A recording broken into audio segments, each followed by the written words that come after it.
You have done the alleged unthinkable. You have used your personal account, your credit card, you know, your bank account to pay for business expenses. If this has happened to you before, you want to listen on for the next few minutes. So, what is it that you do when you have used your personal account to pay for business expenses? What that means is that the expenses in your business are understated. So there are implications for that. One, you are at a risk of paying higher taxes because when you have missing expenses from your business, then of course that will lead to you paying more taxes. So on average, it's $1 in expenses that are omitted can lead to you paying 50 cents more in taxes. Just a ballpark figure there. To get into specifics, of course, it does depend on your situation, your business situation. So I'll quickly throw that disclaimer in. So, what do you do when you have used your personal account to pay for business expenses? The first thing you want to do is make sure you have the supporting documents, the right details, and that varies now. It could be a receipt or an invoice, whatever supporting document. You want to make sure that you have that and it's properly, the details are correct as well. You want to make sure, number two, that you are passing that information over to your bookkeeper, your accountant, whoever manages your bookkeeping. You want them to know that as soon as possible so that the correct entry can be made in your books to, rectify that. So that is definitely what you want to ensure that you do. So one, you need to ensure that you have the right supporting document. Number two, it needs to be communicated to the person handling your books as soon as possible so that they can make the right entry.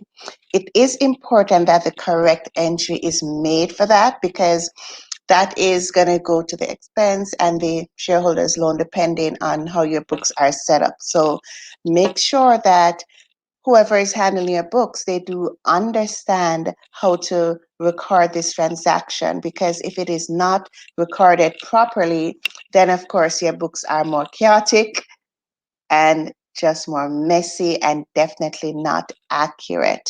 And the goal is always to ensure that your books are accurate so that your decision making is, being based on the right numbers, the right figures. So if you have garbage in, it's garbage out. And think about it.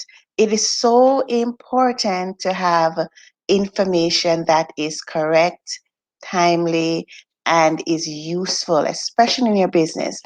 Think about if a pilot, if they get the wrong information about weather conditions and, the route they're going and the state of the airplane, what that means is that they're going to be more at a risk for there be, fatalities, crash, and all that. So you do want to ensure that you have the right information in your business to make decisions.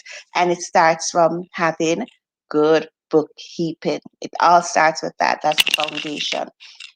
The third thing you want to do when that happens is to figure out what happened. Is it just a one-off situation? If it's something that's continually happening, an error there's just confusion, then you want to make sure that you have now processes being set up to have that flowing, so you're at a less risk of that happening. And also, if it does happen, you know right away that it happened, and you need to, get the relevant adjustments done in your books. So that's it. So I'm just going to quickly recap. When you have used your personal account to pay for business expenses, you want to be on top of that quickly. So number one, you want to ensure you have the right documentation, the right support to rectify that. Number two, you want to ensure you are communicating it quickly to whoever is handling your books, your bookkeeper, your accountant. You want to also make sure that they are recording the entry correctly. And of course, that's communication there. And number three, you want to figure out why happened. Is it something that's a one-off situation? Is it constantly happening? Is it happening and months later you're finding out that it happened? You want to dive into areas like those, because if that is happening, then of course it indicates that there is a gap, a break in your financial systems, how effective they are, and you're going to need support to have that streamlined, to have that set up properly. And it does so much wonders for your business when your financial systems are set up effectively, when they're operating, when there's a process. This is step one, this is step two, because you're at a reduced risk of fraud, you're at a reduced risk of having the wrong information, and with the confusion in your business, your numbers are wrong, you don't know if you're profitable or not, if you have cash or not. Gets into so many areas when there is confusion in your business. So you do want to ensure that the systems in your business are effective and are working and are, of course, customized for your situation, your business. They make sense. So if this is if this has happened to you from time to time, or you're not sure, okay, how do I even figure that out, and you want to learn more about how you can get effective systems set up in your business, definitely you can reach out to me and I'll be happy to talk more with you about what's happening and what are the best next steps. So this is Kersha Campbell, your cash flow maven, signing off.